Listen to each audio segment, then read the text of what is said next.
Good morning to all our TESD and CEA and CIFSA members, as well as to all the organisation representatives that's joining us today. I would like to welcome you all, and a special welcome to you, John, our go-to expert in the labour law and the TES industry. John, it's always great to have you with us.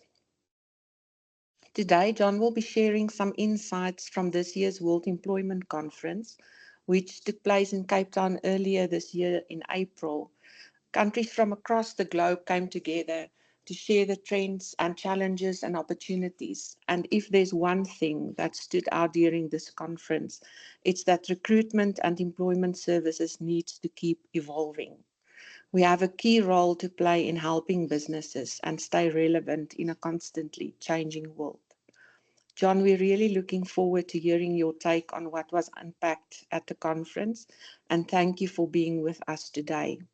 Just before we dive into the session, I'd like to hand over to our Vice Chair, Kevin Cowley. Kevin will say a few words, and then, John, you can kick off the webinar from there. Thanks again for being with us this morning, and over to you, Kev. Thanks, Lisa, and thanks, John. Just want to say thank you very much, John, for, as Lisa also said, on my side, my behalf, for your input. You're always there, and you're always very, very resourceful. So once again, we are really very happy to have you with us again.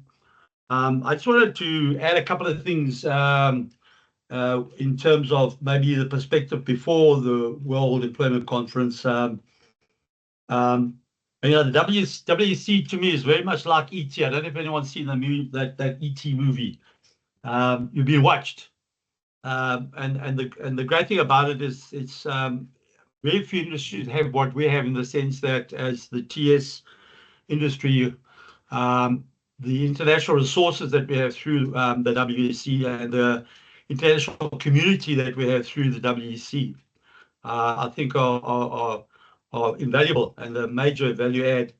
And just to, from your side, John, to say that you've been committed to this industry for many, many years. You've done your time in Busa, you've done your time in Nedlac, and you've seen through the new developments that really, at the end of the day, I think took away the ban the broker slogan and made it rest forever. With regard to the new Labour Relations Act, then the new Labour Relations Act, specifically with Section 198 and what came of that. I think also just the relationship between WEC, or the World Employment Conference, and APSO. Thanks to APSO, because APSO has been driving that relationship there on behalf of ourselves, and more importantly on behalf of the CAPES members, which includes ourselves and NASA and APSO. And it's the whole story of safety in numbers. So I think that, to me, that's extremely important to continue that relationship, whatever happens. Also, just to add that, taking us back a little bit to 2001, there was a study done by UJ. It wasn't called UJ at that stage. And the study indicated that our industry, which initially, before the era of the Section 198, was known as labour brokers, that the whole labour broker process as an industry had really started in 1890, with the stevedores being arranged through unions. And in fact, the unions were involved in that process with a relationship that looked very similar to a labour broking relationship. So stevedores and the mines basically adopted the process. And since then, it's moved on. Of course, we've a lot of water's gone in the bridge.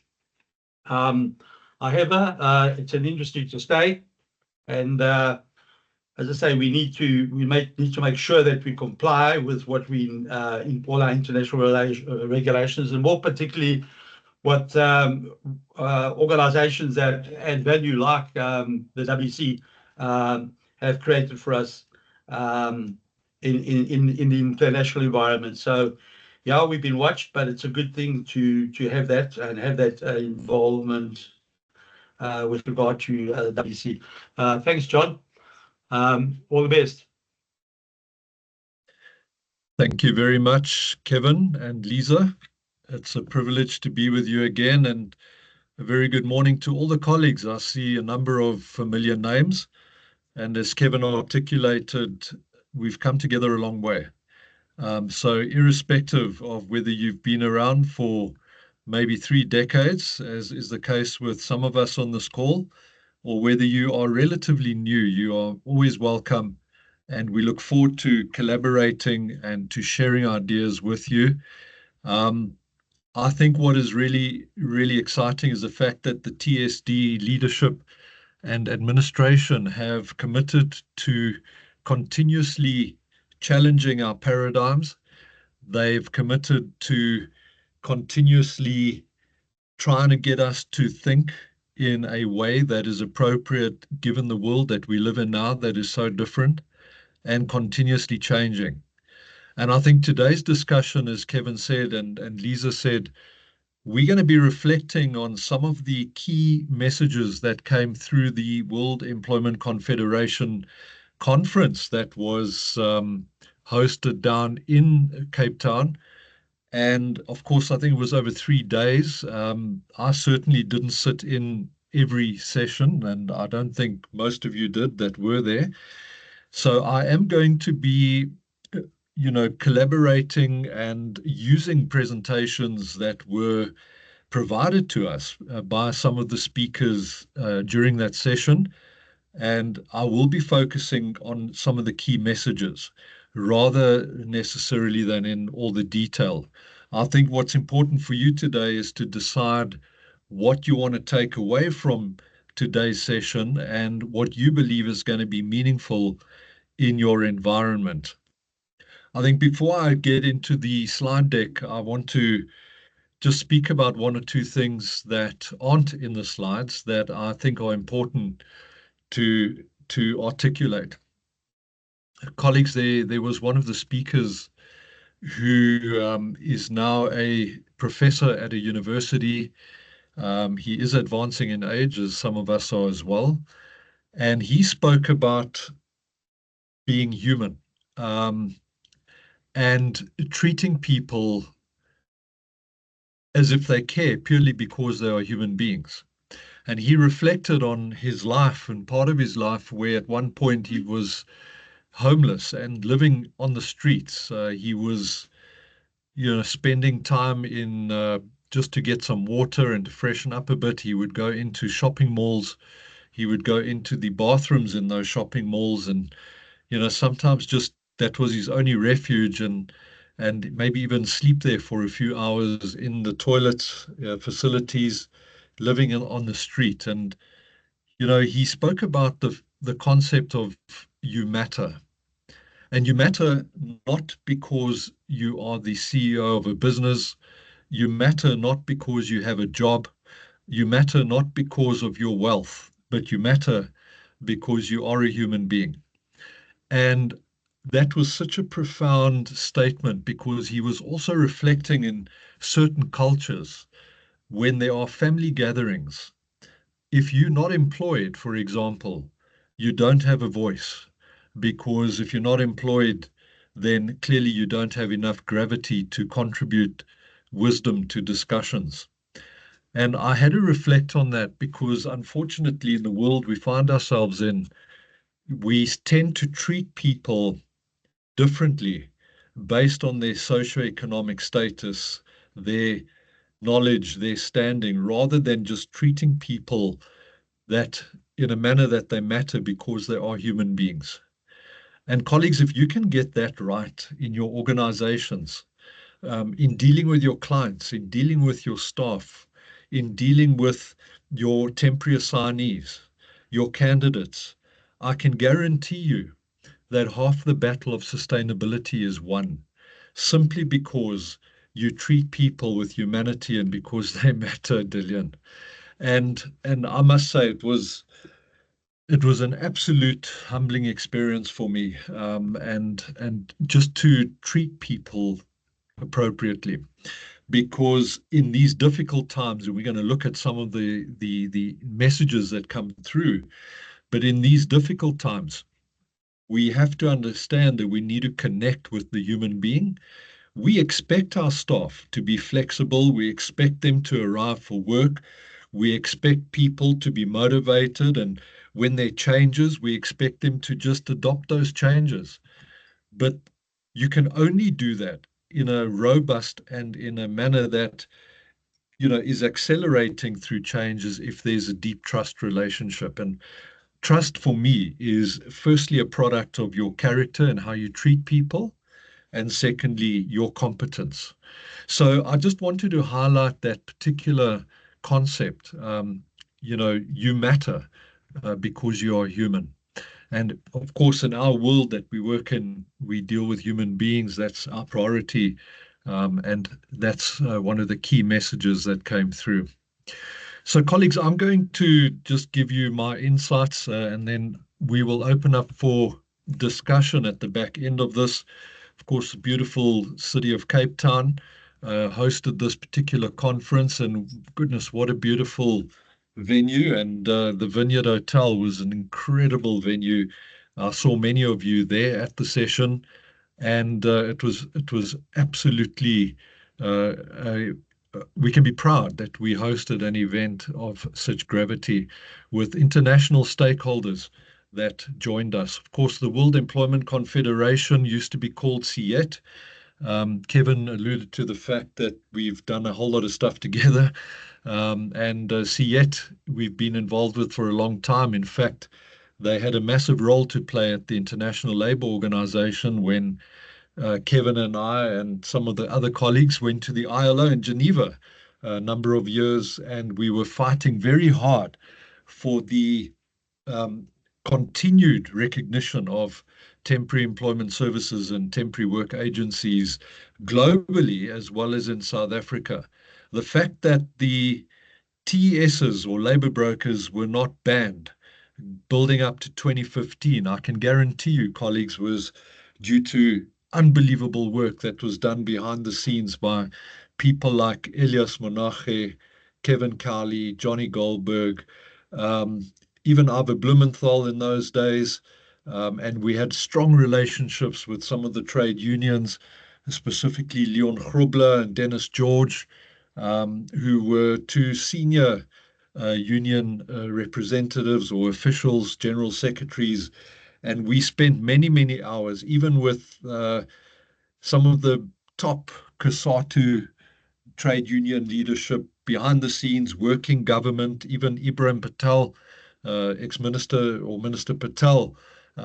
We spent hours and hours behind the scenes in Geneva, South Africa, and in other geographies, trying to lobby and to ensure that this industry is recognized for the wonderful job that it does. And as Kevin said, there's power in numbers, and CET was one of the bodies, which is now the WEC, which we collaborated with in order to ensure that this industry had a future through global best practice and what we called regulated flexibility.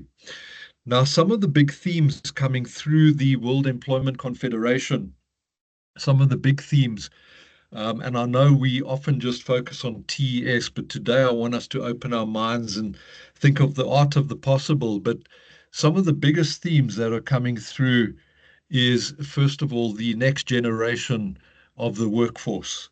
The generational differences, the aging workforce, especially in Europe, and what lies ahead. What does this new workforce want? What are they looking for? What is it that drives them? And how do they want to work going forward? And then, and of course, the many nuances around the next generation. We also see massive challenges on mental well-being, especially amongst youth. We see high levels of unemployment and very inappropriate and poorly matched skill sets. So there's a lot of issues that you can solve that are related to the next generation. Also the next generation of leadership, and I've touched on that, colleagues. Leadership is absolutely about people who are prepared to sacrifice for the benefit of others. The others could be your shareholders, your colleagues, your assignees, your suppliers, but Leaders are relevant because leaders are prepared to step into the unexpected and the unknown. You see, managers manage in an environment which is stable. You've got standard operating procedures. You run your payroll, you run a disciplinary, you do costings, you've got SLAs, you appropriate liability. That's not leadership, that's management. And of course, we need management because managers take control and they make sure that it happens. But leadership are people who are confident enough and who are prepared to take the heat when they walk into the unknown. And it's the lack of leadership, in my view, that is busy destroying organizations that are not prepared to get out of their comfort zones and step into the unknown. And we've got a lot of managers and we've got too few leaders. And I'm worried about our industry as a TES industry and the staffing industry because I truly believe that we are in a mature environment. I believe that we are going to face massive disruption in the next 2 years. And I'll expand a bit more on that. So we need to balance what is working for us now, our current operating models, but we need to balance that with very, very definite and deliberate strategies to disrupt. Because if you're not going to disrupt your market, someone else is going to disrupt it for you. Of course, leadership requires taking risks. Leadership requires feeling the heat. Leadership often attracts a lot of criticism because you are actually prepared to stick your head out of the bunker. Of course, the next generation of labor markets, colleagues, we've got incredible dynamics globally. We've got displacement of people, we've got geopolitical unrest, we've got new operating models, new technologies. So we really have to take a look at the labor market characteristics and see how we innovate in that particular context. And I think there's a lot of opportunity. Of course, the next generation of recruitment, the traditional recruitment process. We see perm recruitment literally being blown out of the water and perm recruitment being automated in the use of AI and video technologies and voice to text and semantics and sentiment. And you've got these entire recruitment processes and screening being done through technology. Obviously, the POPI Act requires human intervention at certain points, but if you do not start looking at automating a large percentage of your processes, you're going to have a problem going forward. We have to look at the next generation of staffing firms, and this is where Johnny and Jackie and Bev and I have been doing a lot of work behind the scenes. We've been meeting with significant players in the context of what is the next generation of staffing and how are we going to augment our traditional TES, MSP, perm recruitment, payrolling? How are we going to augment those services with new services and propositions that are growing rapidly? And one of the big ones is the employer of record, EOR. And many of you would have heard about the employer of record. And we're busy speaking and looking at striking some form of partnership with a global employer of record player that is looking at,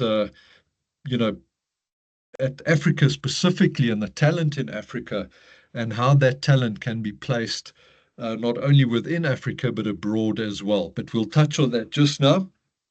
But I want to tell you, there are a number of new models that you should definitely look at incubating as part of your proposition and your different models to your clients. So the next generation of staffing firms is going to look very different to the current generation. And please understand, I'm not suggesting you get rid of what you got. I'm suggesting you innovate alongside that and start disrupting yourselves and the market in that context. The next generation of social responsibility, Tobias spoke about the social responsibility and the global drivers of social responsibility and how we fit into that. that is one of the key reasons that the TS industry still exists, because we as an industry under CAPES and APSO and TSD and ANASA and the ITA, when we stood together and we collaborated with the World Employment Confederation, we were able to demonstrate to the trade unions and to government and to the global platform that we are significant players in enabling and in mobilizing, demobilizing, and intermediating employment, that we are often the first step of people into the world of work and experience. And from that point onward, the opportunities open up. And we need to continuously leverage that social responsibility as it becomes more and more important to the stakeholders and the new generations. Then competitive edge in AI-powered market. I mean, I don't need to talk too much about AI. I'm going to touch on it, of course, but colleagues, I'm telling you right now that if you haven't already mapped at least 10 of your core processes in your TES environment or any other environment, PERM, TES, MSP, if you haven't mapped at least 10 of your processes and automated at least each of those between 50 and 80%, you're already way behind the curve because you are spending a lot of human resource time and effort, and it is not cost effective, and it is not giving you the quality output that you could be getting. So I want to just tell you that that is the first step. You need to map the key processes. You need to automate them as best you can, or augment them. And then you need to take those resources and you need to refocus them into other areas that are more strategic and sustainable. Then the next generation of global talent solutions. The fact is that people being displaced from jobs because of technology and because of volatility and uncertainty, I believe that there's a massive opportunity. And this came through the World Employment Confederation as well, the conference, a massive opportunity to become the managers of people's careers from end to end, because people will have multiple jobs, they will have multiple articulations vertically and horizontally.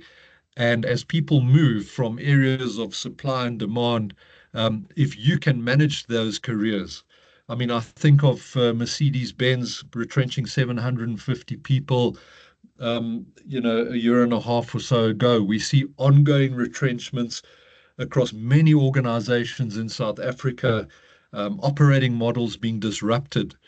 Who is going in and partnering with those clients and those companies that are going through this disruption? Why aren't we going in and taking control of outplacement? Why aren't we redeploying those individuals with skills and with competencies? We can make significant work of that, both financially and in terms of securing that talent and redeploying it and managing people's careers. And the employer of record that we'll be talking about just now does a lot of work in that particular space. And then, of course, there's the next generation of the staffing professional.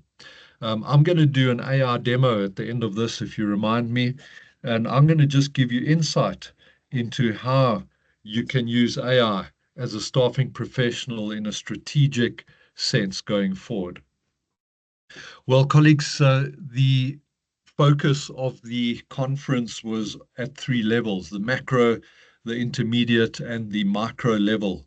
So let's have a quick look at some of the macro trends that were raised during this particular engagement. Now, one of the global trends in terms of leadership was the balance between high tech and high touch. Of course, we understand that we need to retain that human touch. We need to build strong relationships. We need to build trusting relationships, because connection with the task equals success. And I want to repeat that. Connection times task equals success. And what is success? Success is revenue. Success is client retention. Success is reputation. Success is relationship. Colleagues, you need to find the balance between connection and task. If you just focus on the task at hand and delivering your services and fulfilling your services, it's very important.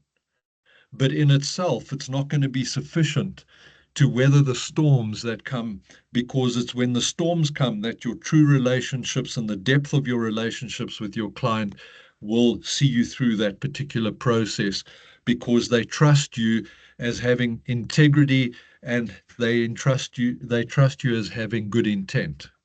So with this technology underpinning, we need to ensure that we are continuously in front of our clients, and we need to continuously build those relationships so that we are the first people to hear about changes in their thinking. Right now, your customers, your clients are sitting, they're now sitting, starting to plan their next 5 years, colleagues.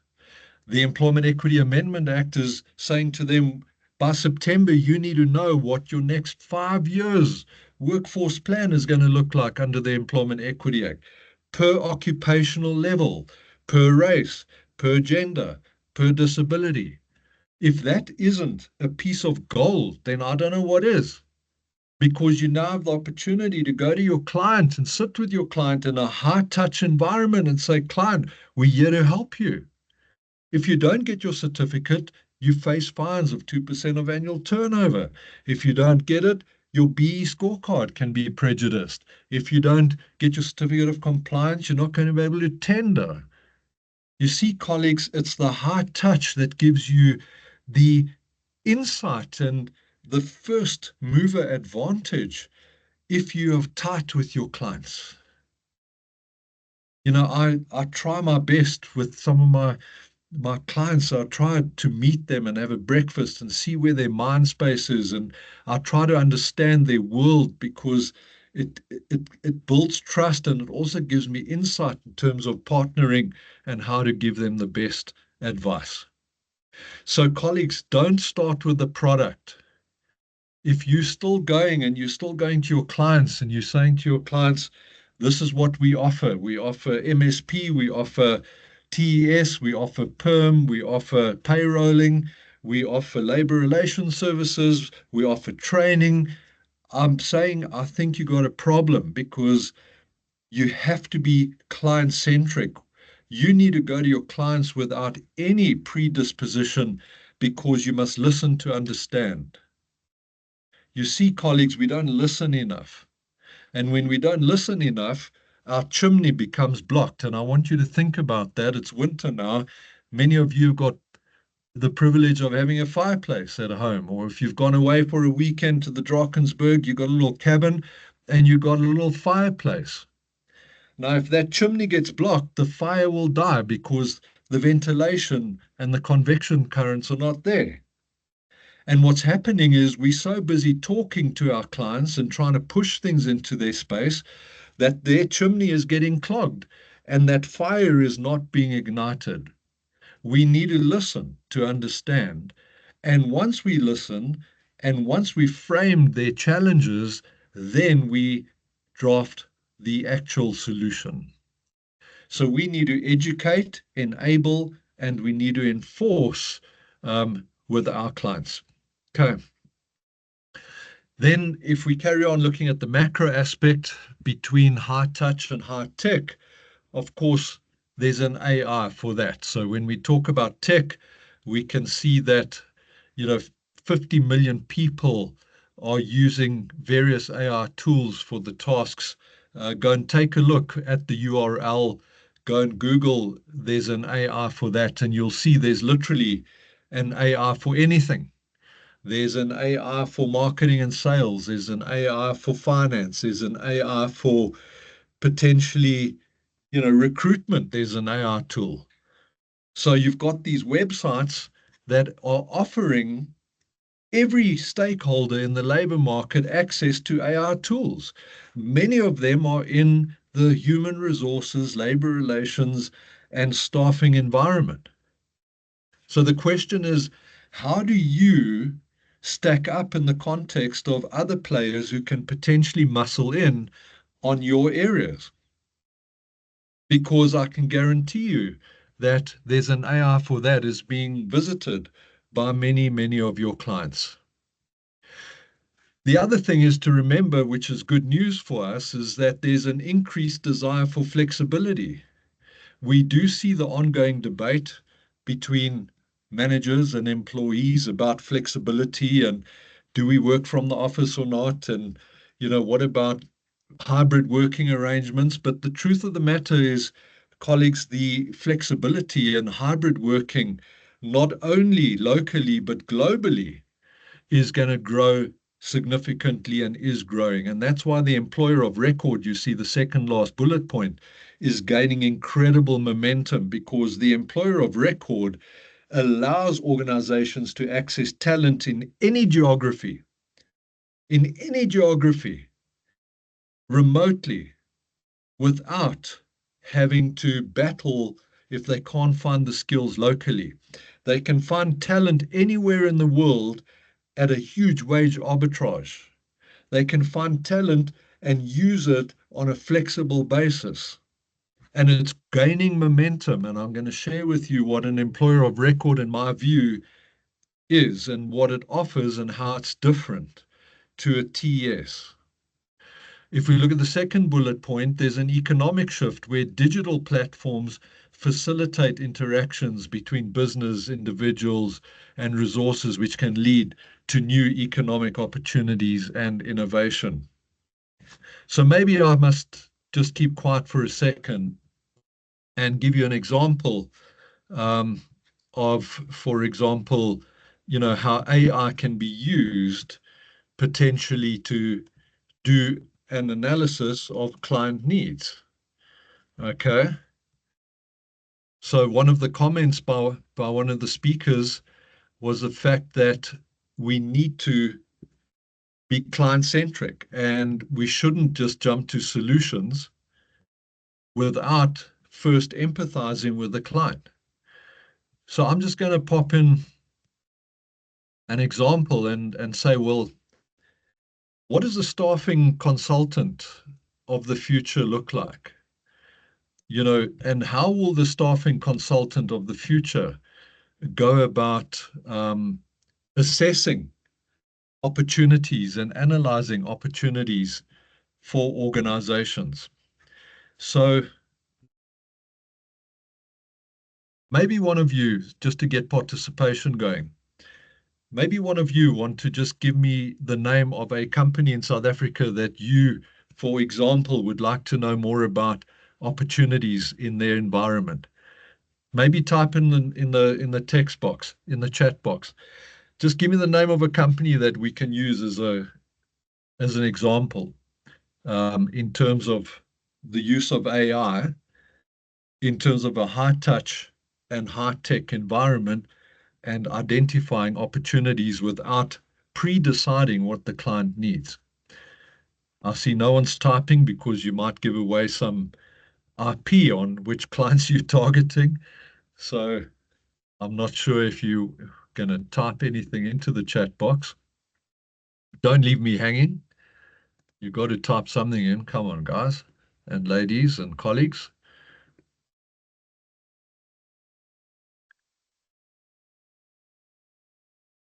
Epiroc SA. Okay. Well, I've got no idea specifically who they are, but let's go for it. Please provide a company profile of Epiroc SA and provide key facts about this organization. Okay, so we're now deciding we're going to focus on this organization, Epiroc, and we are going to ensure that we use, firstly, a high-tech approach, because by using tech, we can become very, very conversant with this organization's needs and what some of their challenges might be. So there we have Epiroc is a regional arm of Epiroc AB, a global leader in mining and infrastructure equipment, technology and services. Its headquarters, South African operations headquartered in Joburg, been around for a long time. There's their CEO. Nearly 19,000 employees globally with a strong presence in sub-Saharan Africa. Big revenue, industry, mining, construction, etc. And then there's some of their key facts, okay? Innovation focus. Now take a look at this. Equipment servicing, automation, digitalization, electrification, and then automation, digital solutions, and battery electric equipment. So we now start getting a sense of this organization. There's some of its key competitors. So we even see some of its key competitors. So why don't we do a SWOT analysis, right? So let's take these key competitors, okay, and we'll say, please conduct a SWOT analysis of how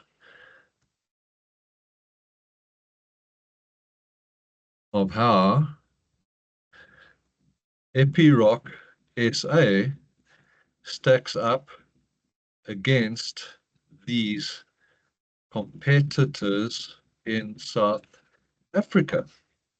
Okay, you can see I haven't even spelled South Africa right, but that's cool. So let's see how our client or our potential client stacks up against its competitors. And there it gives us the strengths of Epiroc. Okay. Strong financial position and innovation.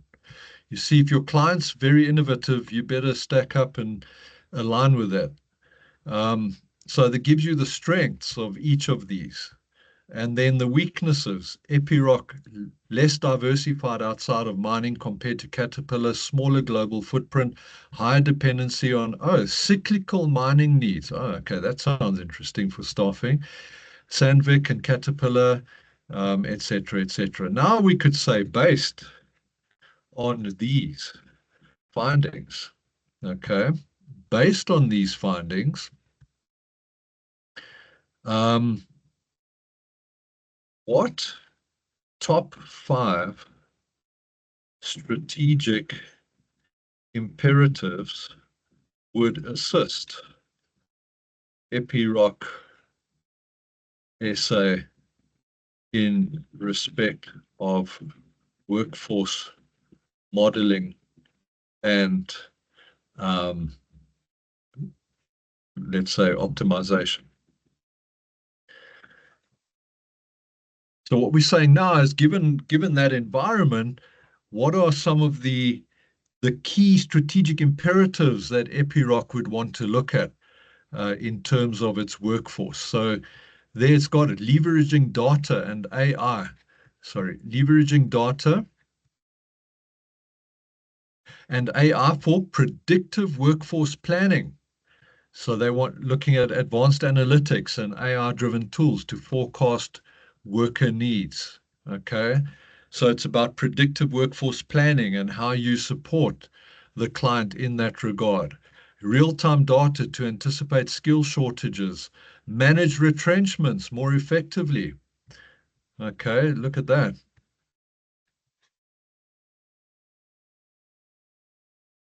I don't know why my screen is jumping around. My apologies. Okay. So there we go. Invest in continuous training, upskilling and reskilling, especially in digital automation and renewable energy technologies. Partner with local education institutions, prioritize technical and digital skills. Look at this one, promote workplace flexibility. In other words, adopt flexible work arrangements and optimize shift cycles to improve productivity, safety, etc. Address fatigue and wellness and work-life balance to reduce staff turnover. Strengthen diversity initiatives.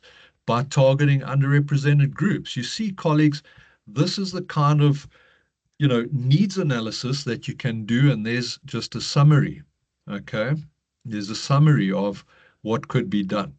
Now you could go into this and say, please advise what EPIROC SA workforce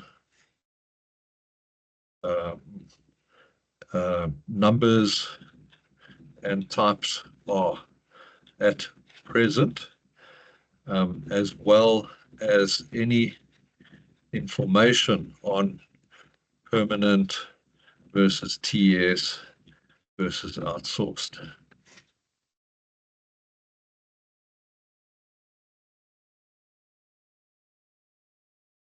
Okay, so there we get South Africa.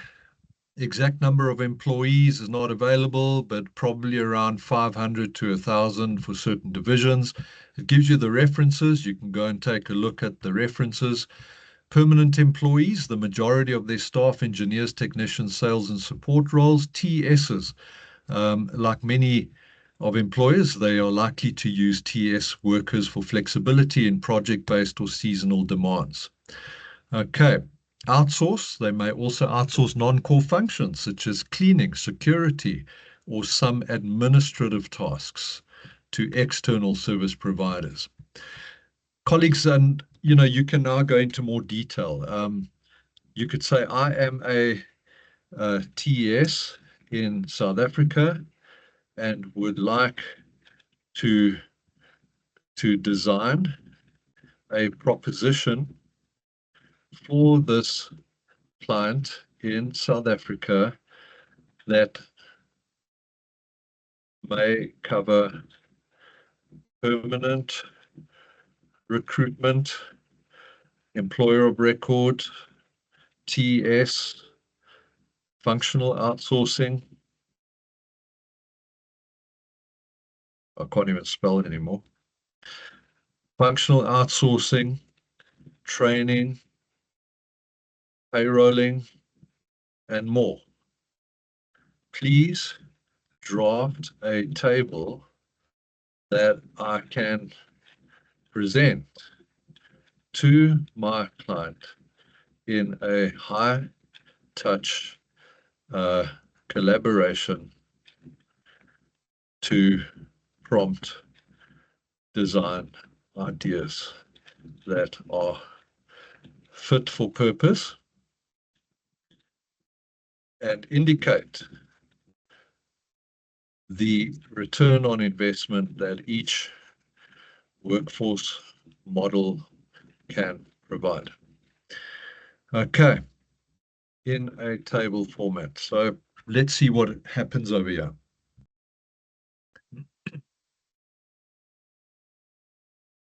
Now, of course, colleagues, you can prompt it with anything you want. You can refer it to the World Economic Forum Jobs of the Future. You can ask her to access specific mining-related information. But, rather than now going to your client and telling them what you do, you can go to your client and say, listen, we've done a detailed desktop analysis of your organization. We've benchmarked you against your 3 core competitors in South Africa. And based on that, we believe, and we want to collaborate with you on looking at a hybrid or multifaceted workforce model. We can help with perm recruitment, employer of record, TES, functional outsourcing, training, and payrolling. And then on the far right, it gives you the benefits and then the ROI. So employer of record, reduced legal compliance costs, time saving, low overheads, operational focus. So you can take a look at each of these particular provisions and you can then go into more detail in this regard. So colleagues, really not going to continue, but I mean, we could literally sit for most of the morning and go into the dynamics of this organization, EPIROC. The reason I've just gone there is I'm trying to show you the balance that we've seen between high touch and high tech, and the importance of being client-centric and, really, really building trust relationships with your particular client. So that's just some insight into the way you can go forward. Of course, there are much more specific ways of, investigating your client's needs, etc., etc. So it's all about triangles. So coming back to the WEC presentation, talking about the employer of record, the employer of record is an interesting area of growth because in many respects it's similar to what we are accustomed to. In many respects, the employer of record is triangular. It is triangular relationship, like a TS, but it also has some very specific nuances. Now, colleagues, let's try and understand what an employer of record does. So I'm going to give you an example of an employer of record. Let's say there's an employer of record in South Africa, and this employer of record has got a domicilium, it's addressed and it's based in South Africa. And this employer of record is registered with all the necessary statutory registrations. It's registered with COIDA, UIF, PAYE. It's registered with Department of Labour as a staffing service. It's got all the necessary registrations in place. Okay, so the employer of record is this building over here, right? Now, this employer of record will do one of two things, or both. This employer of record in South Africa might have a big database, let's say, of chartered accountants. Okay. So this big database of chartered accountants or engineers in the renewable energy space or lawyers. So this employer of record's got a massive database of certain, candidates with certain credentials that would be in high demand. Now, the employer of record would contract with a client. That client could be in the United States.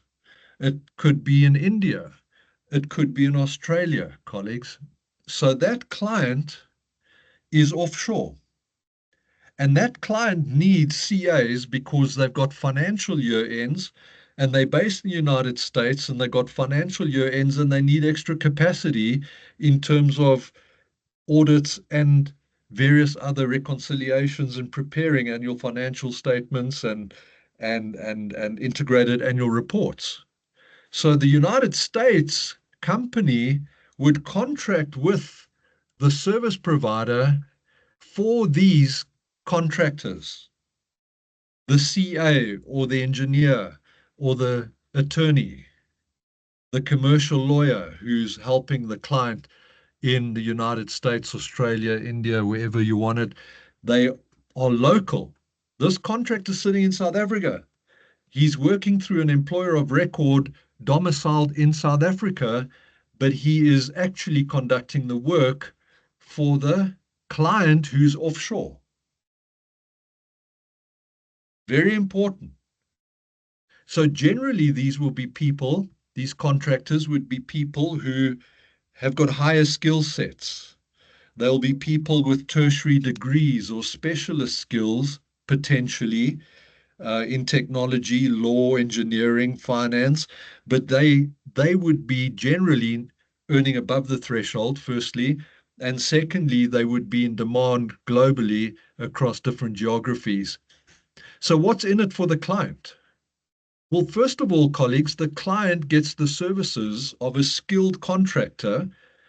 Even though it's remote work, this contractor is providing the services from South Africa to the client, and they are connecting through technology and digital platforms. And it's working perfectly for them, just like I'm sitting presenting to you now. That's how they do their work. The client pays the contractor a certain fee in rands. So the wage arbitrage, if the client was to go and get a CA in the United States versus getting a CA in South Africa, a massive financial advantage, you know, for the client. Secondly, the client has got a flexible, needs-based, cyclical access to this candidate. In many instances, they're permanently assigned to those clients. So the client's got this wonderful opportunity to get skills at a significant wage arbitrage that deliver the services, and the client, of course, then contracts with the service provider who's the employer of record. Now, the service provider's got one of two things that it can do, and I want you to please understand this. This individual, the CA, the engineer, the attorney, the AI expert that's been contracted by the client, remember, has to be employed through the locally domiciled employer of record in South Africa, because that's where the contract is working. Now, the relationship between the contractor and the employer of record can be one of two relationships. It can either be a normal fixed-term contract, or the contractor can be an independent contractor to the employer of record, depending on how the contract is configured, because obviously you can't have a smoke screen and say this is an independent contractor when in fact they're an employee. But there are ways that you can structure the CA or attorney or engineer to be an independent contractor to the service provider, who's then provided to the client. Or you can have a traditional TES contract, a fixed-term contract. So the difference between an employer of record, one of the key differences, and a TES is that with an employer of record, you are servicing clients that are of other geographies. They're offshore, they're in a foreign jurisdiction, a foreign geography, and they want access to talent that's local in South Africa, and the employer of record enables that process. And I can tell you the margins are massive, and I can tell you that the clients generally would accept most liabilities, that in the event there's an unfair labor practice or an unfair dismissal or whatever, in most instances, these clients are quite happy to engage in joint or several liability in terms of the SLA. That's the one dimension. So let me recap. Local, talented person, offshore client, South African employer of record enables this process. The second one is the opposite. So in this case, the contractor is placed offshore. But you might have South African clients. Let's take Epiroc. Let's say you went to Epiroc and you said to Epiroc, which skills are you really, really struggling with, Epiroc, in South Africa? And Epiroc say, we're really battling to find nuclear, engineers, or engineers in renewables and nuclear energy. We're battling. So your client says to you, we can't find these skills in South Africa. What you can then do is you can go and form an alliance with an employer of record in another geography, where you contract with one of their employees in the States or in Australia or in India, and you then contract on behalf of Epiroc through the employer of record in that geography where that employee is based to work for Epiroc. So the engineer is sitting in Germany. The employer of record that you've contracted with is in Germany. They pay him locally. He's subject to local labor laws or local contracts and jurisdictions, but he works for your South African client. So long story short, colleagues, this is the principle of the employer of record. And what I believe is going to be happening is that you're going to find that TESs are going to have, in my view, each TES needs to have another legal entity alongside it called the employer of record, because the TES is about local triangular relationships. It's the TS is where you procure people and provide them to a local client for reward. The employer of record now takes it and it globalizes the opportunities. You can either take candidates and place them offshore and be the employer of record, or you can use that to bring people back into South Africa where your local clients can have access to skills across the world. Colleagues, that is what is happening in this space, and it's growing tremendously quickly. So let me actually go to the discussion in respect of this, which was this one here, Work Nation. Let me quickly talk about Work Nation while we are talking about employer of record. So Work Nation, the gentleman who heads us up is Ross Stewart, and Johnny and Jackie and Bev and I have had a number of meetings with Ross. Now, in a nutshell, from what I understand, is Ross has built a city. He's literally built a city. I think it's in Lagos, just outside Lagos. I might be wrong, but he's built this little city, and it's like a mega building and office blocks that have been fully equipped with technology, connectivity, workspaces, etc. And what they do is they have got a massive database of African people who are in Africa, in different countries in Africa, who've got very, very good qualifications and or experience. And what they're doing is they're building this amazing database of these tertiary qualified and experienced individuals that are unemployed or underemployed in Africa.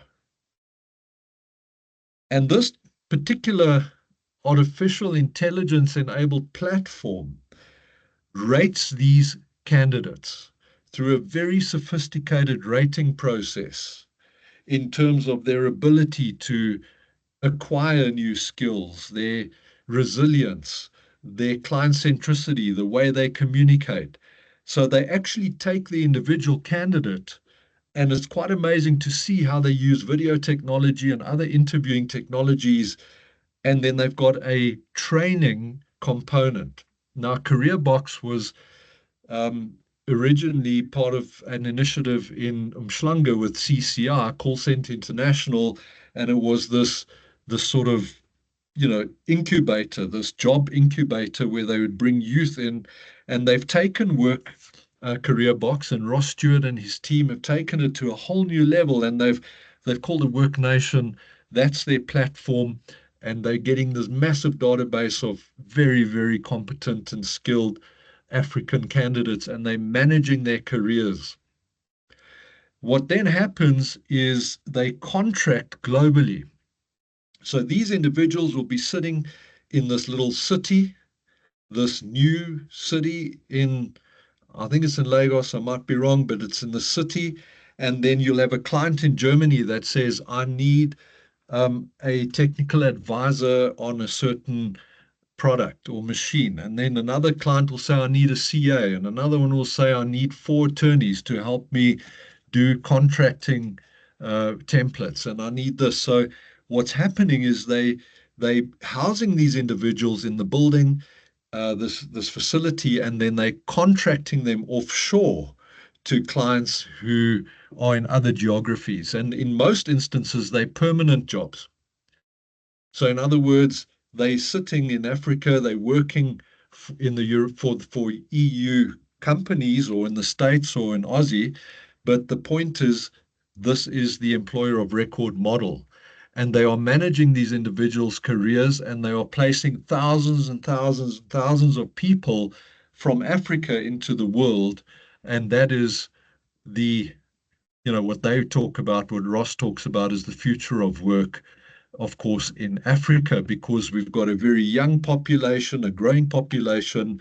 Many of our African countries have got highly skilled and educated people, but they're not being optimized, and they're battling to find employment. So they're being placed through this methodology of the employer of record elsewhere in the world. So, colleagues, that is a very quick. Oh no, it wasn't very quick. I'm carrying on. I'm rambling on, but that's really what I wanted to share with you about the employer of record. And there are many variations. What I've described to you is just 2 dimensions of the employer of record. The truth of the matter is, skills shifts are going to become more frequent, and the skills gaps are going to get a lot bigger, and your clients are going to be wanting skills beyond South Africa. They're going to be wanting to access global skills in a legally defensible manner. And that's the opportunity that we have through the employer of record technologies and model.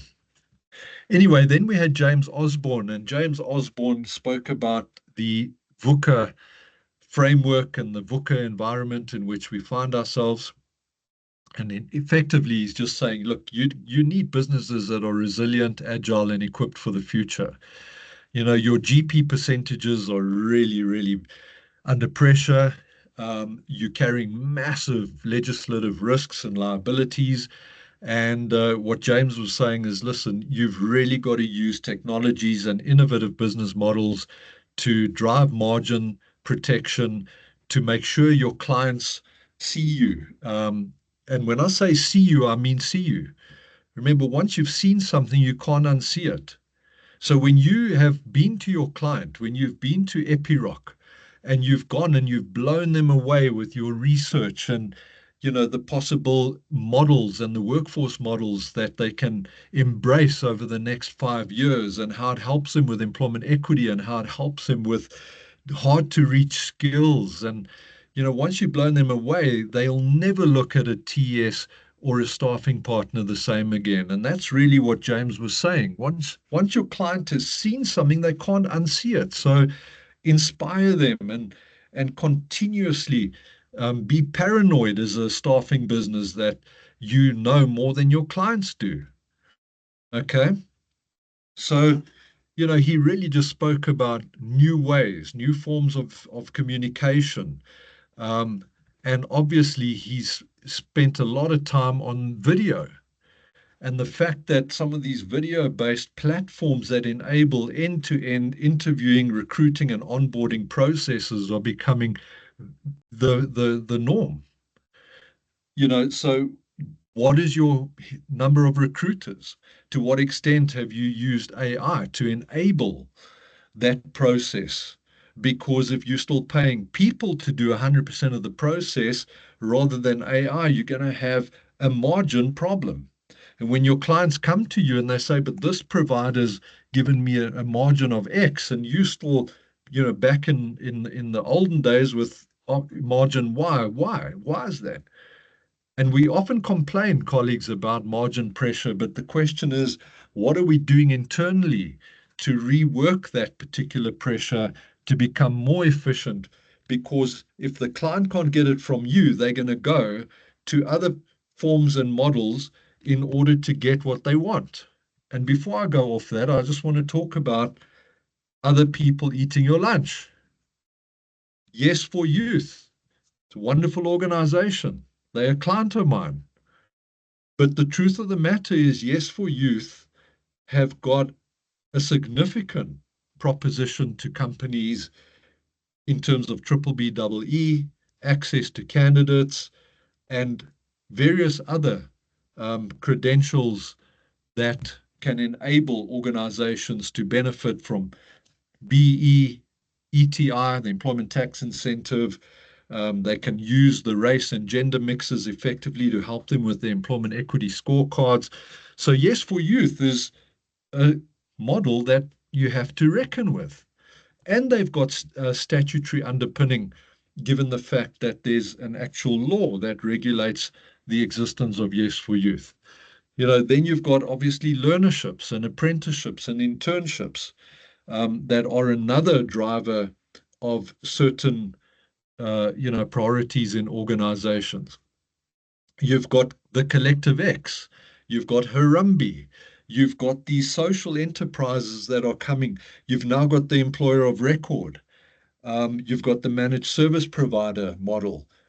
You've got platform workers through Upwork and Elance. Colleagues, there are so many emerging models that we have to stand back and say, in 2 years from now, are we still going to be here? And if we are here, what have we done to stay relevant and to remain sustainable? And I really am worried because I think that there's a significant wave of change heading in this industry's direction. Obviously, you'll always have a baseline of TS employees. There's no doubt about that. But the point is that that share of the wallet is under pressure, and you need to look at other options to disrupt. Anyway, I've spoken about Work Nation. You can go and do your own research. Ross Stewart, the gentleman I spoke about, that's doing this massive, massive work, placing people out of South Africa and Australia and the States, all over the world, in Germany. And he's getting huge traction and huge funding in terms of this. And of course, he's using digitization and AI to enable large, large parts of this. The margins are significant. Okay. Anyways, so colleagues, I'm just going to carry on. If you need to grab a coffee, please be my guest. If you need to go to the loo, you're most welcome. I'm just going to carry on rambling on. And as I said, you decide. You take what you want. You throw away what you don't want. If you think I'm smoking cannabis, well, then that's fine as well.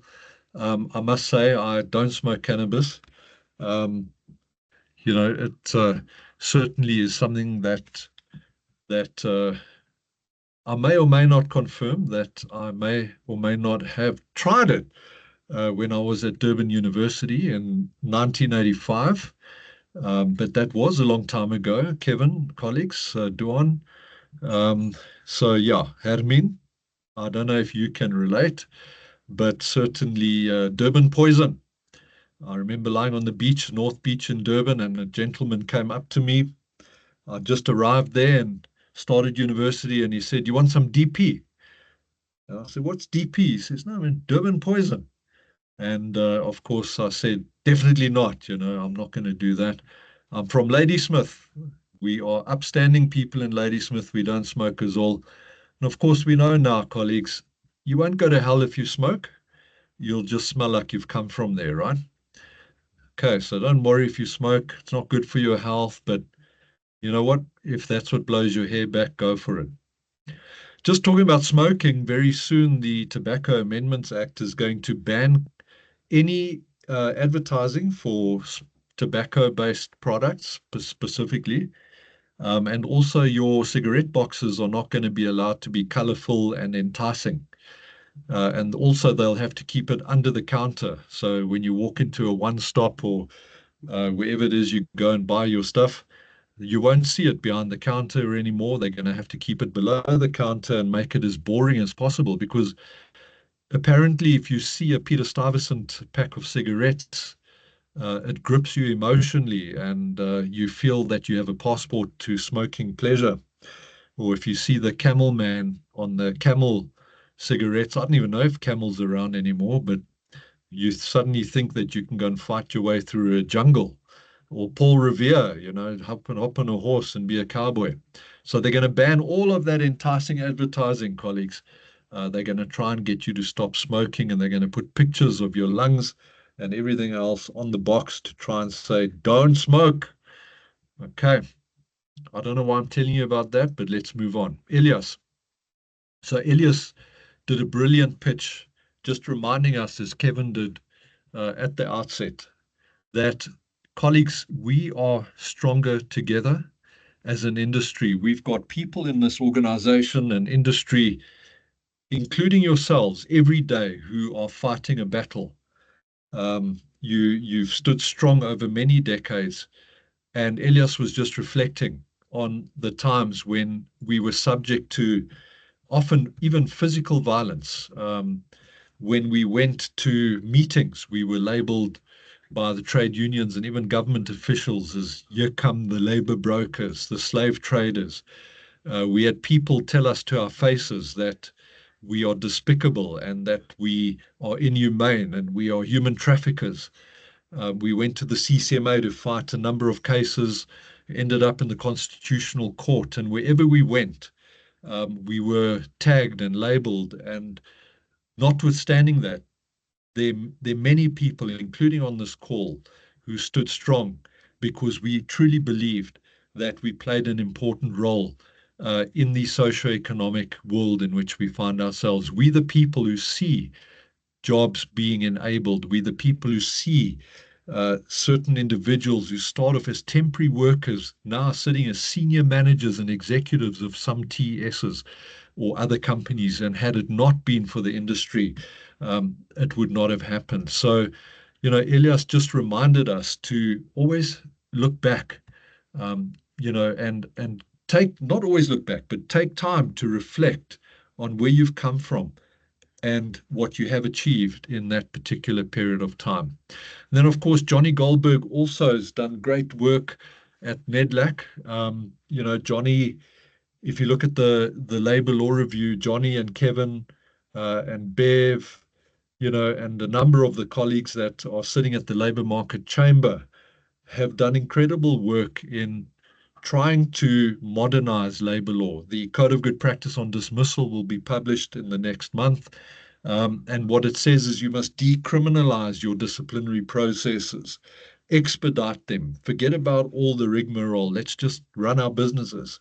Of course, employment equity, excluding employers with less than 50 employees. A massive, massive win for business. Probationary periods changing. So we also have to acknowledge the work that people like Johnny, like Kevin, like Bev, like Jackie, have done. And I'm sorry if I'm leaving anyone out, but these people sit often under very difficult circumstances on boards, UIF boards, workmen's comp boards, employment equity committee boards like Tembi Chagonda, and are standing there and they're trying their best to look after business as well as our industry. Of course, Johnny then shared a very, very authentic a story about how he visited Richard Branson's island, Necker Island. Johnny spent, I think it was 3 or 4 days earlier this year on Necker Island with Sir Richard Branson. And Johnny was sharing that Richard Branson, I think he's 75 years old now. He spends most of the year on his island. And then every now and then he has around 20 business people and their partners on his island. And he really just interacts with them. And he plays chess with them. They play tennis. They have chats. They have parties. And Richard Branson is a very, very, very big fan of South Africa. He did a lot of work, along with Nelson Mandela, and did a lot of work in terms of transforming diversity, inclusion, etc. So Johnny shares a story how he didn't, Johnny's someone who likes to get a quick result and then move on to the next thing. And he was invited one evening with everyone else to a pajama party on Richard Branson's island. And the theme of the party was animal prints. So Johnny's lovely wife, Linda, she got her animal print pajamas on, and Richard Branson had his animal prints on. And lo and behold, Johnny missed the memo. He didn't read the memo. He ordered Christmas pajamas, themed pajamas from Temu. And of course, Johnny was the only one that arrived at this pajama party in his Christmas pajamas. And of course, Johnny has the ability to just laugh along with everyone else. But what he was really just saying, Johnny, the story Johnny gave us, say, listen, we are all humans. We are all people that matter. Irrespective of your status, irrespective of your financial well-being. The truth of the matter is you must always be able to laugh with others, even if it's about yourself. You must never give up. Johnny went to Richard and gave Richard his book that he wrote, The Business of Adaptation. And Johnny's book is about 140 pages long, I think. So he gave Richard Branson his book. And that night when Johnny and Linda got to their room on Necker Island, Richard Branson had given Johnny his book. And Richard Branson's book was significantly more voluminous and thicker than Johnny's book. And of course, it was called How I Lost My Virginity. So that's Richard Branson's book, of course, about his virgin empire. And he wrote this book called How I Lost My Virginity, which was 3 or 4 times as thick as Johnny's. So Johnny reckons, Richard's probably hinting that his book should have been more significant and more substantial. But Richard Branson wrote a personal note to Johnny and Linda from himself and, really just encouraging them. So colleagues, you know what? We encourage each other. We stand together. We all matter. And I think Johnny, as we know him, he always pushes for the impossible. And he's always wanted to meet Richard Branson and learn from him. And of course, he managed that. So, I think the story is never give up. Now, talking about Richard Branson, and I'm telling you about my Durban poison, I must just tell you, you heard this joke about the Canary Islands. Colleagues, the Canary Islands, there's not one canary on the Canary Islands. Don't know if you know that. The same thing with the Virgin Islands. There's not one canary there either. If you get that, well done. Okay. Most of you are probably busy doing your emails, Dillian. At least you and Lisa got that. But yeah, maybe one day we can go to the Canary Islands. So colleagues, there we've got some of the key players. We also are partners with the Department of Employment and Labour. Of course, a lot of work being done, trying to engage with them. The EE Commission, Johnny's on the National Minimum Wage Commission as a commissioner. Bev is on the Employment Services Board. Kevin represents us on various forums, I think, including COIDA and UIF, etc., and the Labour Market Chamber. Colleagues, we are truly embedded into the forums and the platforms that we need to be embedded into. Even now, if we look at the private employment agencies or the Employment Services Amendment Bill, rather, if we look at the Employment Services Amendment Bill and the National Labour Migration Policy, companies that want to employ foreign nationals are going to have to prove that they've even used private employment services in order to demonstrate that they can't find the skills they're looking for in South Africa. So, the reality is we are extremely well positioned as an industry in the eyes of our colleagues in the Department of Employment and Labour, and the work that's being done is really good. It doesn't mean we always get our way, but we certainly have made a lot of inroads in that regard. Well, the big issue is skills, the mismatch between the global demand and supply of skills, and of course in South Africa and Africa, it's a massive challenge, colleagues. So this is also why the employer of record is going to grow significantly, because you now, through technology and digital platforms, have the ability to access skills globally. And that's going to grow and grow and grow significantly. It won't replace TES, but as I said, if you want to truly be a player of sustained consequence and significance, you need to embrace other models, including employer of record, including managed service provider, including recruitment process outsourcing, and including functional outsourcing. You've got to go and look at it on a broader level.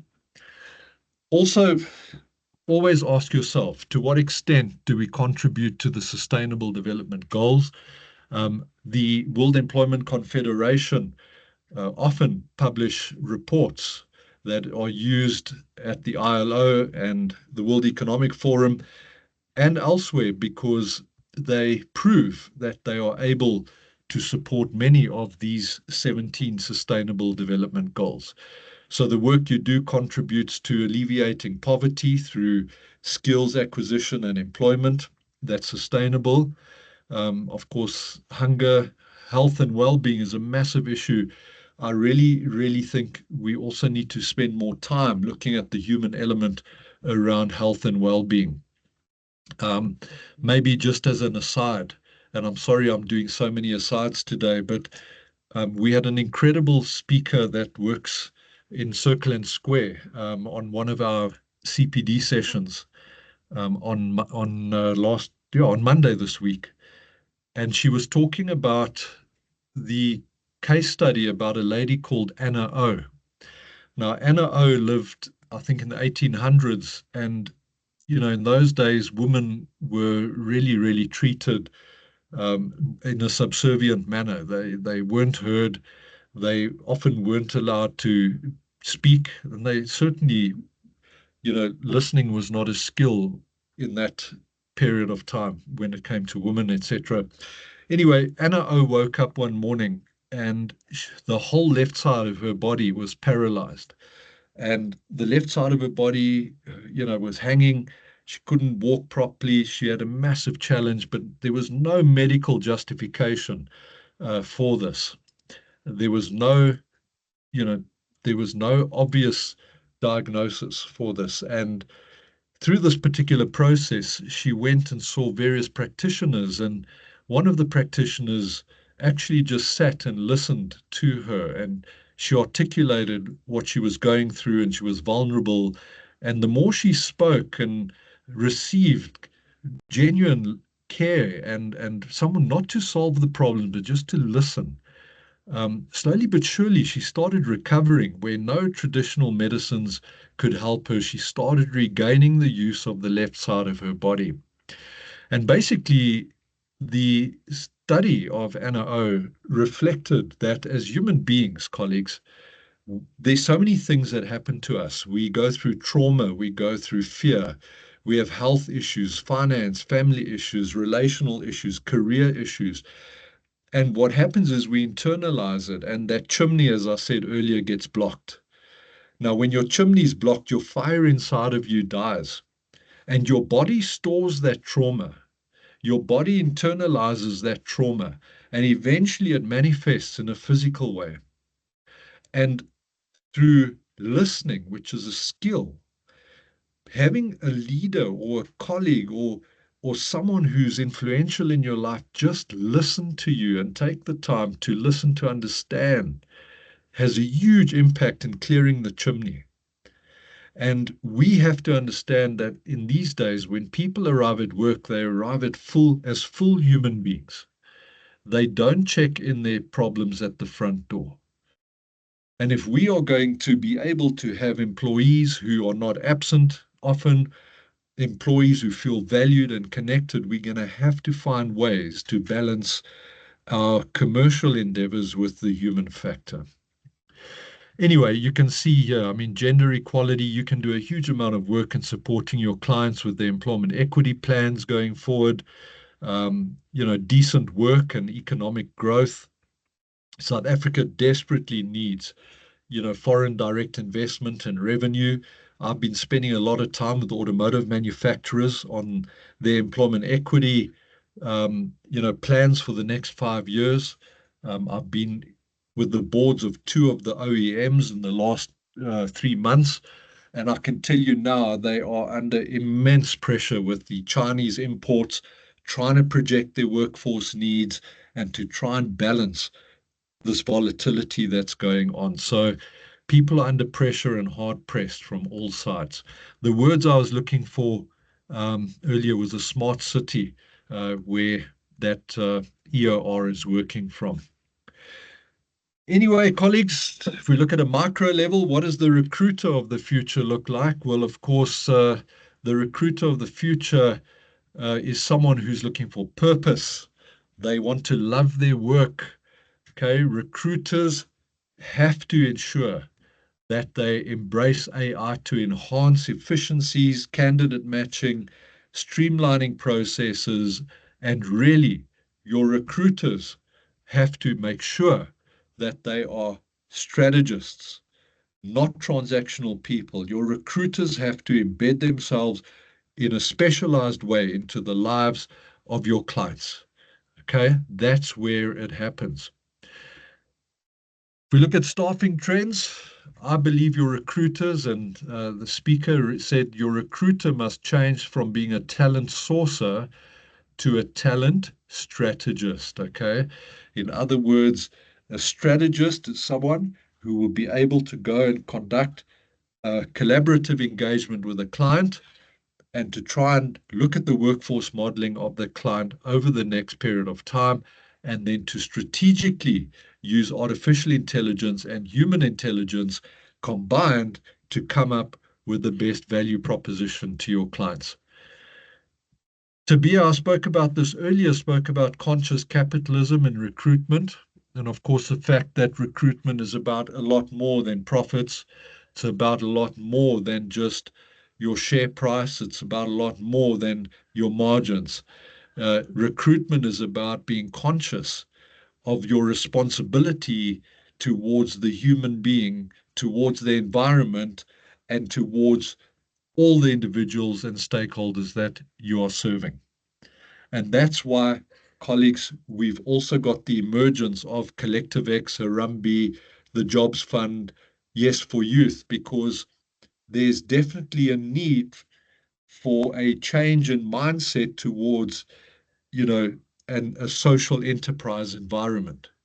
So somehow you need to embed that into your value proposition because it is that which creates the emotional connection. The emotional connection is what lasts, colleagues, not the transactional connection.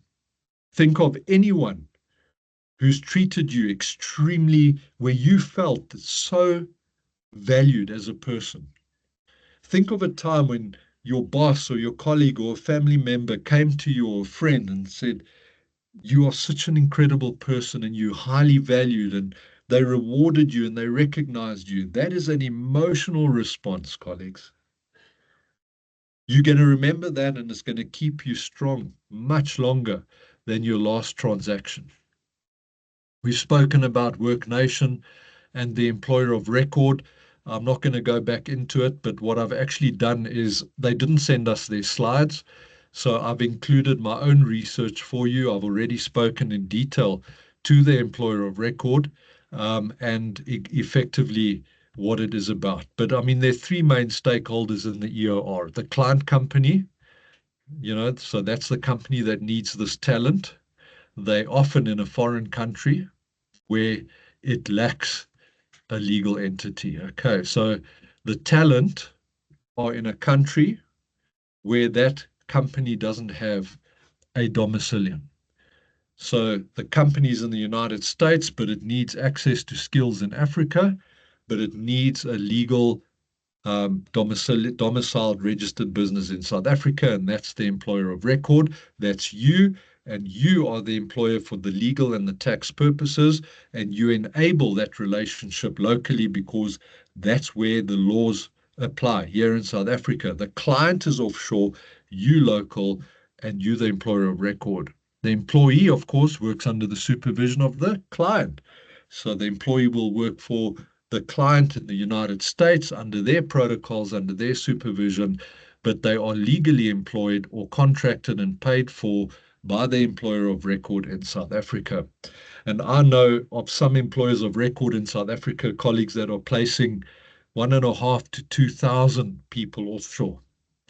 It's a massive, massive, massive business, and the margins are significant.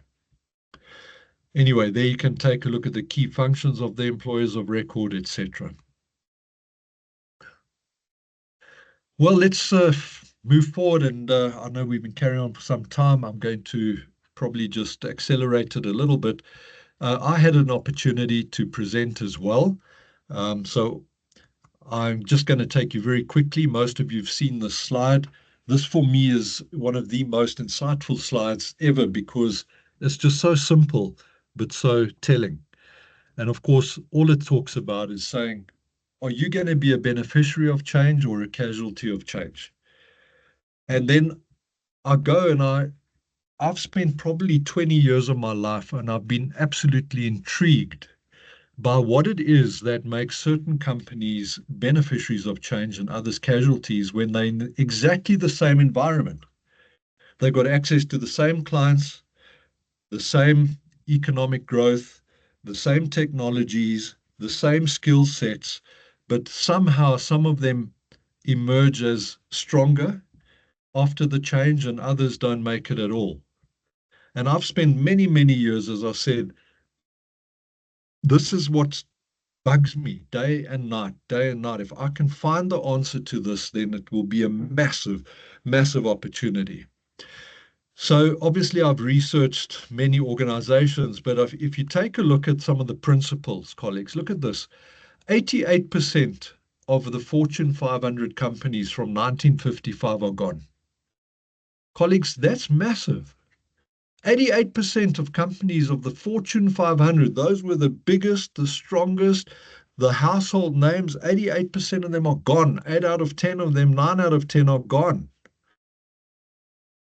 Now, the average lifespan of a company today is 15 years versus 67 years in the 1920s. So we've got more than a three-quarter drop in the lifespan of the average business. And these, of course, are the absolute big brands, Kodak, Blockbuster, BlackBerry, you can carry on. And these were not small businesses. They were not small businesses. And we need to understand that we don't become the next casualty. And when I research these businesses, and not just them, I've researched local businesses, Musica, Ster-Kinekor, which is going through trouble right now. Why Pick n Pay versus ShopRite? Pick n Pay is not getting the traction that it needs compared to a ShopRite. When I look at our automotive component manufacturers and I look at our OEMs, what is it? What is it that differentiates Temu and Shein from local businesses? And why are we facing this influx of imports? And these are the 5 fatal mistakes. Resistance to change. Now, already this morning, I think a lot of you would be saying to yourself, John, it's cool. I hear the employer of record. I hear what you're saying about AI. I hear what you're saying about client-centric solutions. But our business is TS, and we are hardcore embedded into the TS environment. And we believe there's enough there to keep us going. And I'm saying, whatever it is, make sure that you are arriving at that decision with an open mind, that you are not resistant to change. Secondly, make sure that you go into areas of uncertainty. If you're not sure about the employer of record and you want to give it a bash, go and research it and get advice and establish it and start getting going. Collaborate with, the EOR in Africa. Collaborate with them. But if it doesn't work for you and you fail, well, fail quickly and fail cheap. But try. Then premature scaling, as I said, don't scale too quickly. Go in a direction, and ensure that you first get traction before you scale and spend unnecessary money. As I said, you've got to fail fast and cheap. You've got to be transparent, colleagues. Lack of transparency means that your trust is being undermined. Okay? So you need to ensure that you are credible when you speak to your stakeholders, or else you will destroy trust. And then ignoring customer shifts, for me, that is a massive, massive problem. When last did you do a full analysis of one of the key sectors on the 80-20 principle? Which 20 clients give you 80% of your revenue? To what extent are you going and researching what the big ticket items and the mega forces are in that environment? Don't ignore your customer shifts. And when your customer starts getting wiggly and restless and they start testing your margins and they start complaining about service delivery, rather than resisting it and rather than saying, here's another problem that I have, you need to get out of your comfort zone and you need to go and say, how are we going to deal with this? How do we change this? And how do we find a solution? Because these failures aren't random, colleagues. They follow a predictable pattern of complacency, denial, and reactive panic. I can't believe that companies, big OEMs, that have been in South Africa for decades, I can't believe they woke up one morning and said, oh my goodness, we've got Jetour, we've got Amoda, we've got GWM, we've got all of these brands. My goodness, how did they arrive here this morning? Colleagues, it didn't happen overnight. It didn't happen overnight. The same with Shein and Temu, and the same with Netflix and streaming services. Ster-Kinekor didn't wake up one morning and have a mass exodus of people out of their cinemas because you're paying 1,500 rand for a packet of Whispers, and a popcorn and a Coke for you and your partner. But they chose to ignore. They chose to stay in their comfort zone, and they hoped it would disappear. We need to be paranoid.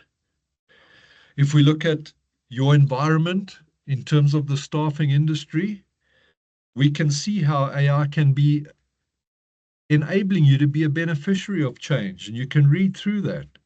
AI can help you with predictive analytics. When we looked at Epiroc, one of the big things Epiroc are saying is we need predictive analytics. We need to know what we need, who we need, when we need them, and we need to know the model that we need to use to bring people into that environment. We need to reduce operating costs. We need to automate screening. We need to look at competitive differentiation. We need data-driven decision making. You see, AI can help you with all those things on the left. Or you're going to be a casualty. And one of the things, let's look at some of the warning signs in the TS environment. So let's look at the casualties. How many of your processes are still slower and manual? So in other words, think of your processes. To what extent are they expedited, and to what extent, colleagues, are your processes automated? What about your matching rates, your candidate matching rates? How many of your candidates arrive on site and your client's got a problem with them for whatever reason? It might be they're incompatible, or it might mean they haven't got the right skills because of poor matching. What about costs? How many of your clients have spoken to you in the last 6 months about your margins and the fact that they are frustrated with your processes and your invoicing and your hours that you're getting wrong? What about your overtime hours? Are you throwing people at problems? Are you employing more and more people? I'm working with a university and helping them with their 5-year employment equity plan. And what I did was I did a benchmarking exercise of this university and its 5 key competitor universities. And I looked at the student admission numbers and the staff numbers over the last 5 years. And they're recruiting more students, they're enrolling more students in the last 5 years, but their headcount has remained flat. That means they're doing something right for a change, because they're not just throwing people at problems. When you need to scale, do you have to hire a lot of people, or are you scaling based off primarily of technology? What about compliance and playing catch up? Are we reactive? These are the questions we need to ask ourselves. So colleagues, when we look at the AI transformation timeline, I've got 3 sort of timelines. 24, 25, that's where we are now. Early adopters gain massive competitive advantage. Late adopters start losing clients. Adopters of what? AI. You see, colleagues, we're already doing huge amounts of training and capacitating people in end user AI. And they're starting to see significant advantages. We're mapping processes, significant advantages in time saving. In 2026, which is next year and the following year, AI becomes an absolute necessity. None of you ask right now whether or not you need a website. It's taken for granted. In 26 and 27, no one's going to say, do we need to use AI? Everyone's going to be using AI. And if you're not using AI, you're probably going to start feeling that you're having an existential crisis. And then in 2028 and 2030, the markets will consolidate and only AI-powered firms will survive and thrive. Think about Blockbuster versus Netflix. Right now, we are blockbusters to a large extent. We are placing people, we are placing hundreds of thousands of individuals that are needed in our clients' environments, but those environments are being transformed. And that transformation means that we need to review our operating models and how we design our solutions. So the choice is yours, colleagues.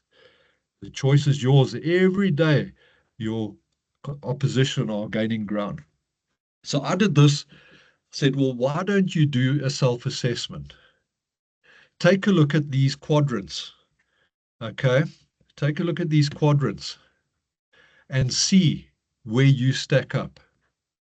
In quadrant 2, high client trust and established relationships, but dangerously low technology adoption. You are vulnerable. Can you see that? So if you've got great clients, you've had clients that are committed to you, they trust you, but your technology adoption is low, you are vulnerable, colleagues. So examples would be large recruitment firms without automation, legacy agencies relying on manual processes, traditional headhunters with strong networks, established firms avoiding digital transformation.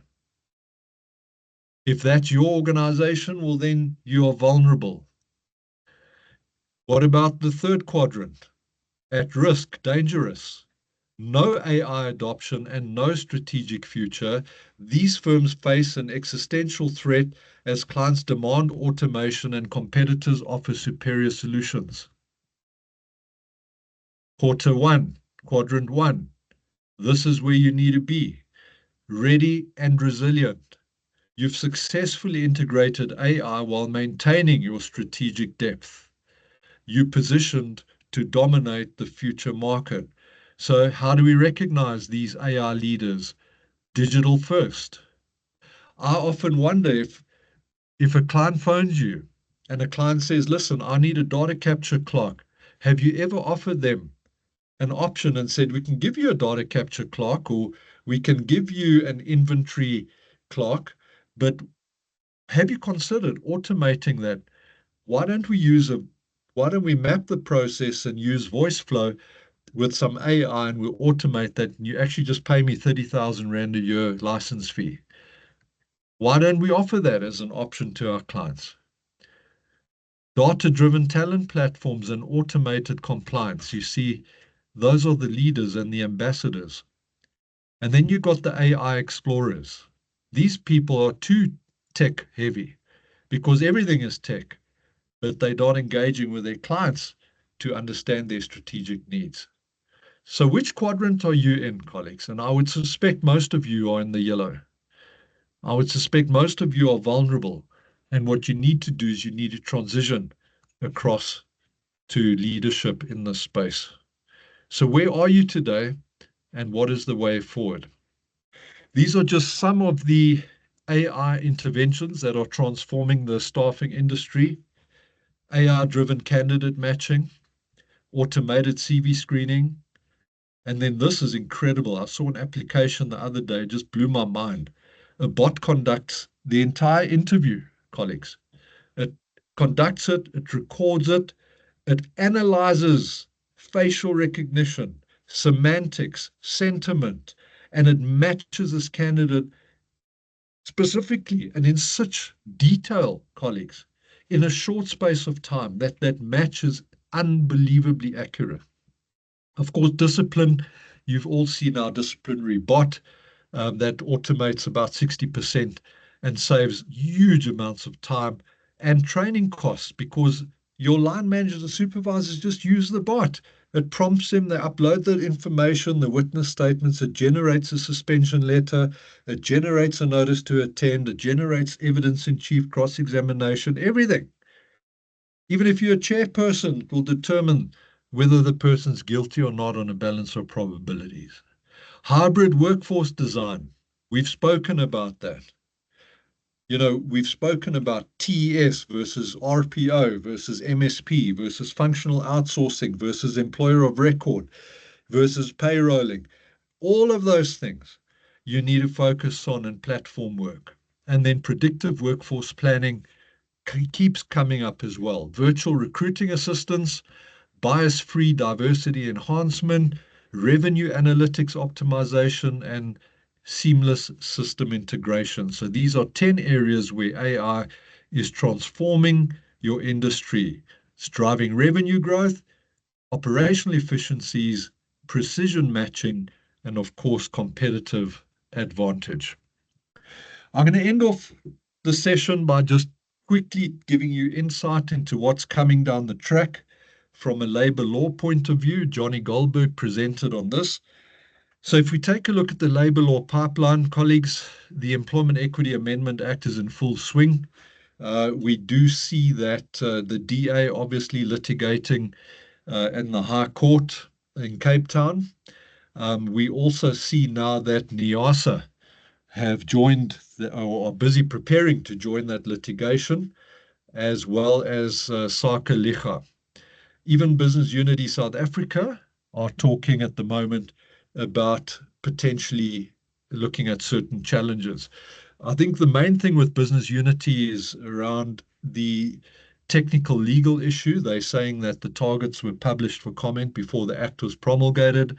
They're saying there wasn't proper, administrative process in terms of consultation and rational and proportionality. So there's definitely going to be litigation, but for all intents and purposes, the act is in place. And of course, as I've mentioned many times, the closer you get to your client in planning their workforce over the next 5 years, the better. Because if you can get hold of your client's 5-year plan, you will know exactly what your client's strategy is, and you can then use these levers that we've been sharing with you and assist them. Of course, the national minimum wage, remember, if you do pay the national minimum wage, and if you're including employee guaranteed incentives and bonuses, like a 13th check, and if you're including your contributions to provident funds, remember, they are going to be excluded. So the Quantum Foods case is going to be changed. So your national minimum wage is going to have to be the minimum wage of 28.79 Rand. You can't include the other benefits to the employees. So be careful of that. Talk to your clients. That is part of the labor law review, which is going through Parliament at the moment. Then further down, I mentioned the Employment Services Amendment Bill and the National Labour Migration Policy. Colleagues, there's a massive opportunity for you there as well. Your clients, all your clients, should right now be doing a due diligence on their foreign nationals. In other words, we all know that the Employment Equity Act and reports compel companies to report their foreign nationals. So companies firstly need to do a due diligence. They need to firstly say, who are the foreign nationals? Secondly, what is the nature and extent of their work permit? Because some of them have got certain types of work they're allowed to do. Others are here for different durations of time. So what is the legal scope of that work permit or visa? And then thirdly, you've got to run an analysis of whether or not those jobs that the foreign nationals are employed in will be justified as being necessary under the Government Gazette for skills and jobs in high demand. So you need to run that analysis. I did one for a client of mine down in Pietermaritzburg. They employ 15 Indian foreign nationals in a production facility. And these Indian foreign nationals, I then took all their visas and work permits. I looked at the Gazette on scarce skills, and I looked at the business, and I ran it using AI, of course. And I gave my client a report, and I said, these people are highly likely to get continued work permits and dispensation because their skills fall within the scarce and high demand skills categories. However, these ones are highly unlikely to be renewed. And as a result of that, you need to start looking at how you're going to put skills transfer plans into place, etc. Also remember, the Employment Services Amendment Bill and the National Labour Migration Policy are going to make it mandatory that before your clients are going to be able to justify employing foreign nationals, they'll have to prove that they used a private employment service like yourself, and there's still no opportunity and no candidates with the required skills. So you can provide services in that regard and you can charge for that. Well, colleagues, the Comprehensive Labour Law Review is going through Parliament, probably going to be promulgated early next year. But remember, those are the changes where, like severance pay, will go from 1 to 2 weeks per annum severance pay going forward. As I said, the national minimum wage is going to be revisited, and there are a range of other changes in dispute resolution under the LRA to expedite that. So, they're going to allow for consolidation of different disputes and referrals. Harassment and unfair discrimination generally will go to arbitration rather than the labour courts. So there are quite a few changes coming through. In your context, the one that concerns me the most in the Labour Law Review is under the BCA. And the reason I say that is they have got a whole new draft around what they call 0-hour workers or on-call workers. And of course, these are people who are not guaranteed hours of work or work at all. So they want to introduce a range of changes that will protect those 0-hour workers and on-call workers more, because often they, for example, get told to come into work and then the work doesn't pan out. They're not guaranteed hours, and there's certain protocols that they're going to be building in. So your contract management framework is going to have to be revisited under those particular changes in the BCA. Right. And effectively, colleagues, we ended off just talking about the VUCA environment, really just again where I'm asking you as staffing agencies to say which of these quadrants do you fall in?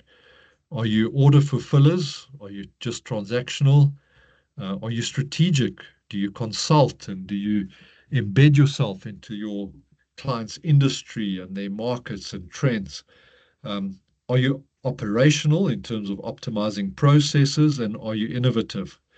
So the further you are to the right, the more strategic value you create, and then of course on the left-hand side, the scale over here talks about your efficiencies and your operational efficiencies. So what we ultimately need to do, colleagues, is we need to ensure that we are well positioned for the future. The VUCA environment, I just listed a few areas that I think are immediate opportunities for you to go and engage with clients to see if you can influence them and get work from them. I've already spoken about the Employment Equity Amendment Act. I really believe that if you can sit with your clients and say, how can we help you achieve your ministerial targets over the next 5 years? Colleagues, those targets are massive. Your clients are worried. They need some support in that space. And if you don't help them, other people that I've mentioned will help them. Other institutions will help them. Then go ask your clients what they're doing about their foreign nationals. There might be an opportunity there to help them manage the due diligence on foreign nationals, skills transfers to your staff, and of course to replace those individuals that probably will not get their work permits and visas renewed. Of course, flexibility remains a massive requirement for organizations. They need to be agile and flexible. They can't grow their perm payroll significantly. Skills gaps. I truly believe the employer of record is a massive opportunity to bridge skills gaps. So have a look at that if it is in the scope of what you do. Client centricity, use AI productively, to analyze your clients, to embed yourself, and to determine what it is that they need. And then, of course, margin growth through the use of AI and new technologies. Well, the way forward next year, May 2026, the World Employment Confederation moves from South Africa, Cape Town, to Toronto, Canada.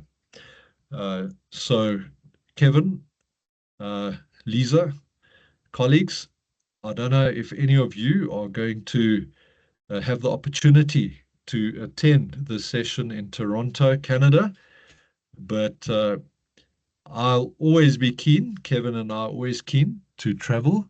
We've spent a lot of time, as I said, in Geneva, Kevin. We walked around that lake a couple of times, haven't we? And yeah, we've been to Chamonix, and of course, we have engaged with a lot of stakeholders. So we had a bit of fun, a bit of work, and ultimately strong relationships. That's what it's all about. So I'm going to hand back to you, Lisa, Kevin, and Krista. Thank you for the opportunity. I hope that, if nothing else, it's challenged some of your thinking. Thank you. Thank you, John. That was a wonderful webinar that you presented. It felt like a mini World Employment Conference on its own. Thank you for sharing those insights from the World Employment Conference, and it really gives us a clear view on how the industry is definitely shifting and what we should be thinking about doing locally in our businesses. Especially, I appreciated the practical example that you gave on researching your clients' business properly and shaping your services to fit their needs, their actual needs. And also such a simple but powerful reminder. Sometimes we think we know what a client wants, but that is not the actual fact. Also, the clear guidelines that you provided, how we can adapt and implement changes to stay relevant in this fast-moving environment, was very helpful. It's definitely encouraged us to take a closer look at how we should approach our recruitment styles and habits and focus going forward. John, really thanks again for your time and always giving us something real and practical to take away. Kevin, I don't know if you would like to say something in closing, and then we can hand back to Krista. Yeah, thanks, Liesl. I just wanted to thank John again, once again, very interesting, always very real, always practical, not airy-fairy presentation. And John, we'll see you in Canada next year, hopefully. Go well, look after yourself. Thank you, John. Thanks for everyone who joined us today. As always, the slides and the presentation will be made available to everybody, and it's usually available on the TESD website as well. So you'll receive the link. Go well, enjoy your day. Thank you, John. Thanks, everyone. Thank you. Thanks, Have a everyone. good day. Goodbye. Bye. Good afternoon. Bye-bye. Bye-bye, John. Go well.